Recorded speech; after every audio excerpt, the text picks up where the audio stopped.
This is Michael Coffey, and this is a Tiny Desk sermon. It's a first look at the readings for this coming Sunday.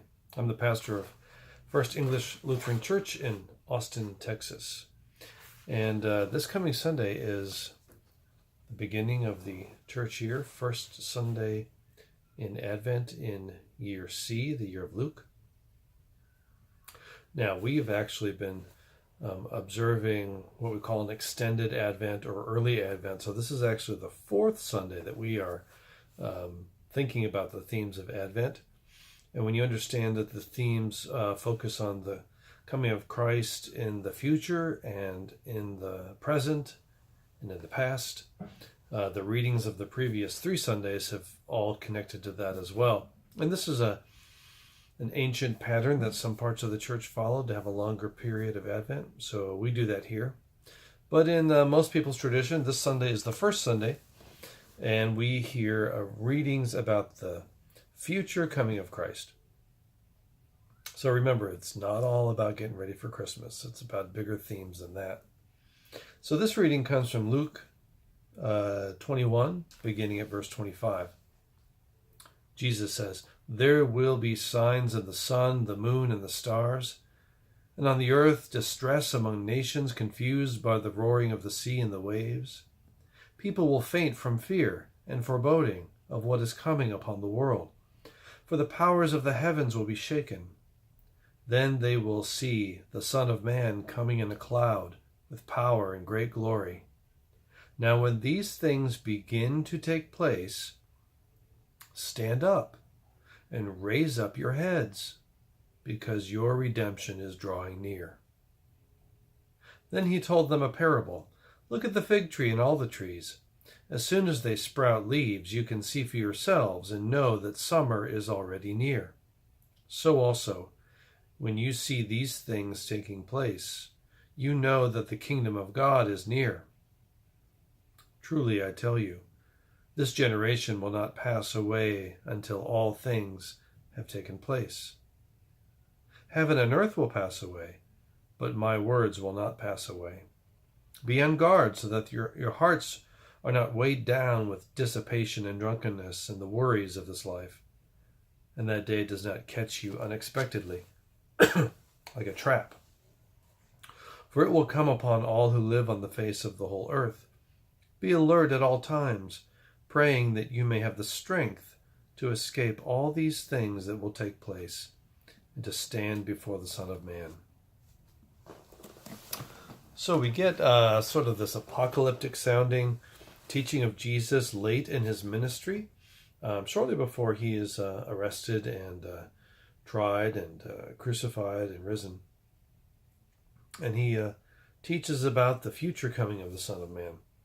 And we hear things about this today, and people who are particularly interested in what we might call second coming or apocalyptic aspects of the Bible and the Christian faith.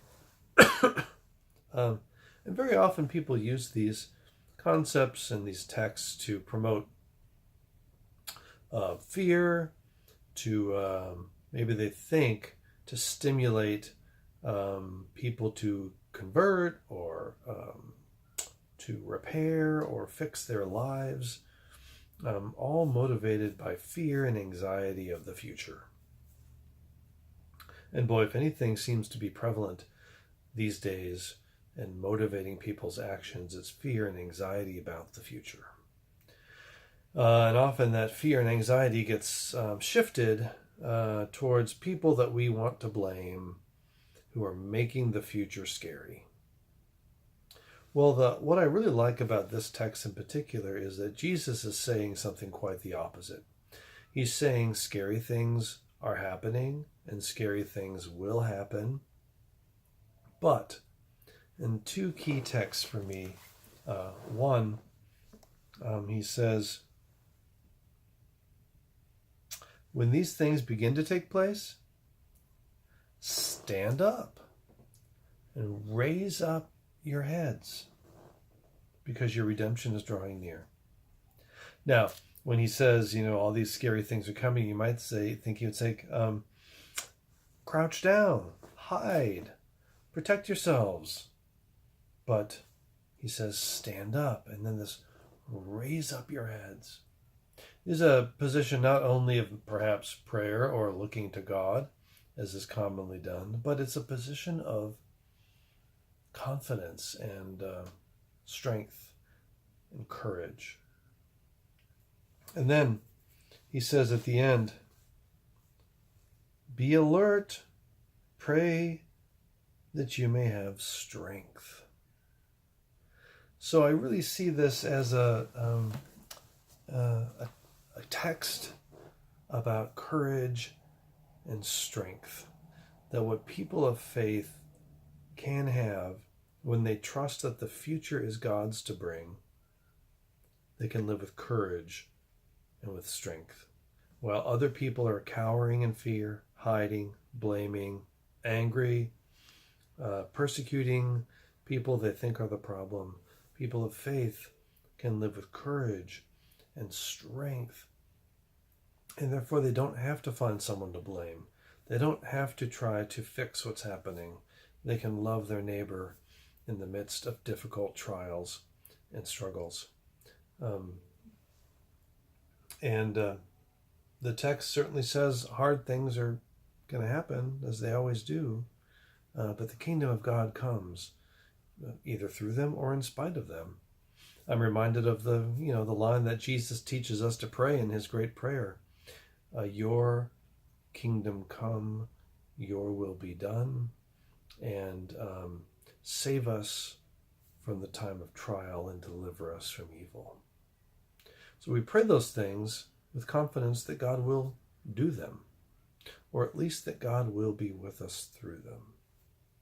So this Advent season, I think, is a terribly important time for those of us in the church who are living in the midst of what for many feels like a world going haywire, a world driven by fear and anxiety.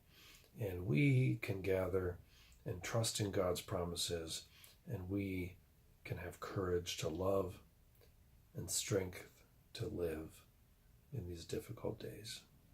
Peace to all.